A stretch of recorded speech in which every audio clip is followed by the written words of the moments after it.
So Deontay Wilder does an interview where he talks about Anthony Joshua and his loss and what he thinks about it. I'm not going to read from it, but I will leave it in the description box for you guys to read it.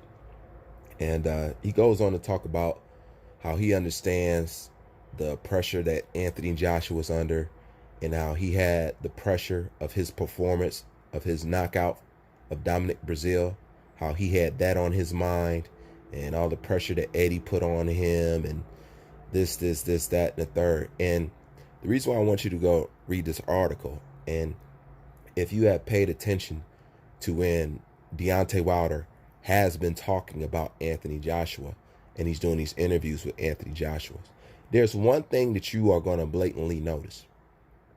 It's less derogatory and more uplifting and more encouraging and more understanding. Okay?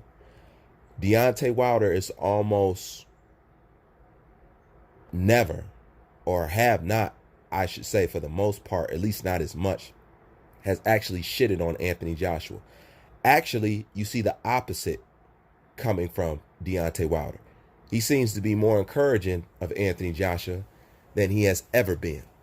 So in all actuality, Deontay Wilder is more complimentary of Anthony Joshua right now more than he's ever been. And he's more complimentary and understanding of Anthony Joshua than Deontay Wilder's own fan base. Have you noticed that? Okay. And I want to point out exactly why that is. Because if you think about it, there is not a more perfect time for Deontay Wilder to release an onslaught and talk all the crap that he has been talking about Anthony Joshua right now. You know what I'm saying? He can literally go on, this dude is a coward. He's this. I told you wasn't crap. Shitty fighter. Now, Deontay Wilder's still maintaining that Anthony Joshua's team kept him away from Deontay Wilder. He has no choice but to do that because he has to protect his reputation and whatnot. But that's the only thing he's still maintaining. But like I said, this is the perfect time for him to talk all that crap he's been talking during the Fury fight, during this fight, saying Anthony Joshua was this, he pees sitting down, blah, blah, blah, blah, blah. Since his loss, there is no talk like that at all. Instead, it's everybody loses. This is how you become 2-time, 3-time world champion. I understand the pressure. It's all Eddie's fault. It's all Eddie's fault. But yet he's done nothing but blame Joshua the entire time. But let me get into why he's doing this. Because Deontay Wilder has understood. And not only that, he's been advised. But he understands that he has severely fucked up. Okay? His career is so intertwined with Anthony Joshua being able to get back up on his feet that it is ridiculous. Okay? Without Anthony Joshua, Deontay Wilder has no legacy and he has no financial lucrative future, which is all Deontay Wilder cared about in the first place, was the money. Remember, we want to get the best and the most money because we're risking our lives. Now that money is gone. And the only way he can make amends off making that dumbass mistake that his team advised him to do, and trust me, Wilder is thinking about that right now, is Anthony Joshua being able to get back on his feet and pick up where he left off. So Deontay Wilder can salvage what's left of that 120 million that he threw in the trash. This is why Deontay Wilder, when he gets in front of these cameras, he doesn't slam Anthony Joshua like he's more than capable of doing. Because if you think about it, what happened to Deontay Wilder's mouth about Anthony Joshua? Don't tell me you got this much respect for this guy now. He understands that he has fucked up majorly. And he understands this. And this is where I want you guys to pay attention. He understands this.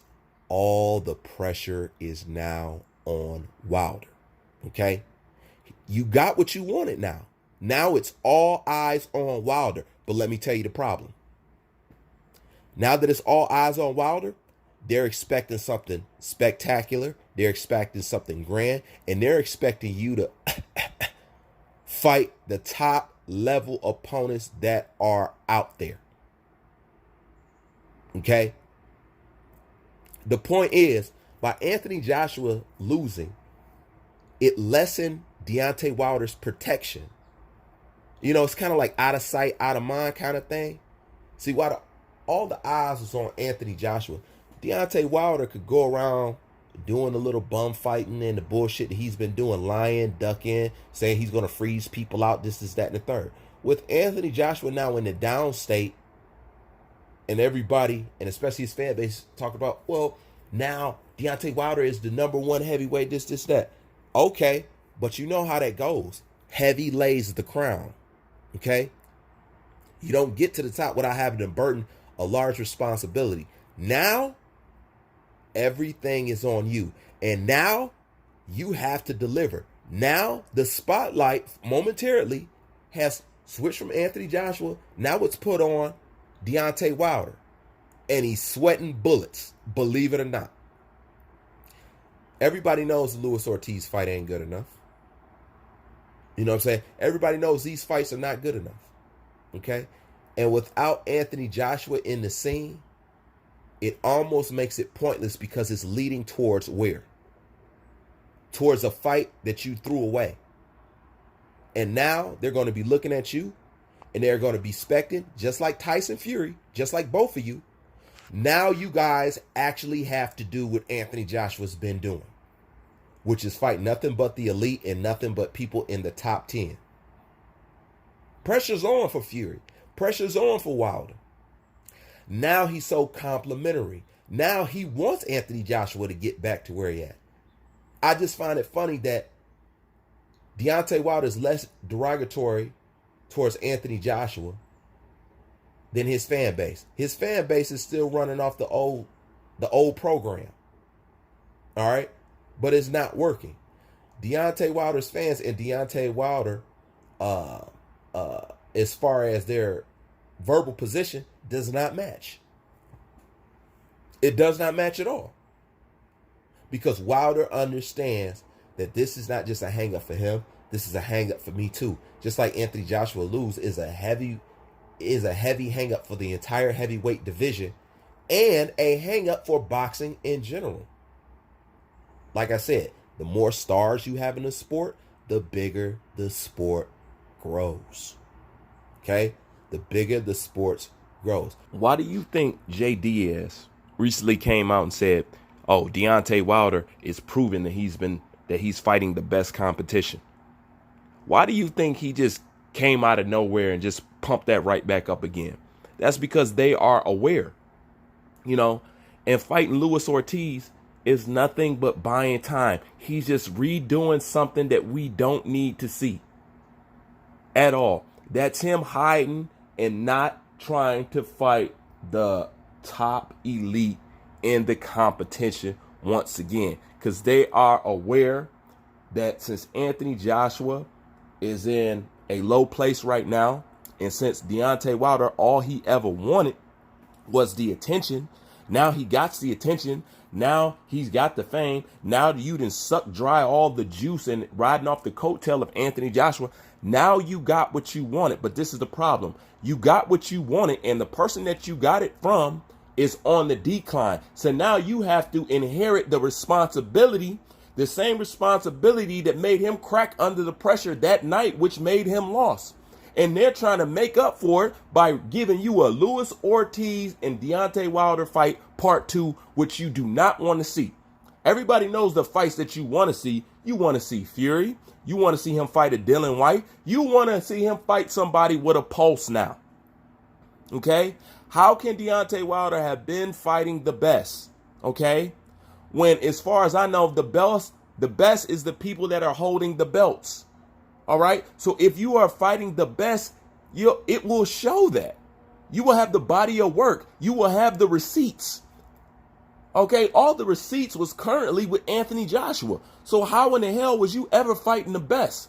How could you ever say you was fighting the best within 32 fights? People were calling you a baby.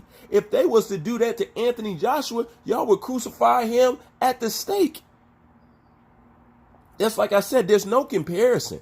You don't compare Deontay Wilder's resume to Anthony Joshua's resume. You don't compare 40-something fights to a guy who's faced 20-something fights. No, this is what you do. You take Deontay Wilder's first 20-some fights, and you compare that to Anthony Joshua's first 20 fights. And tell me who has the better resume.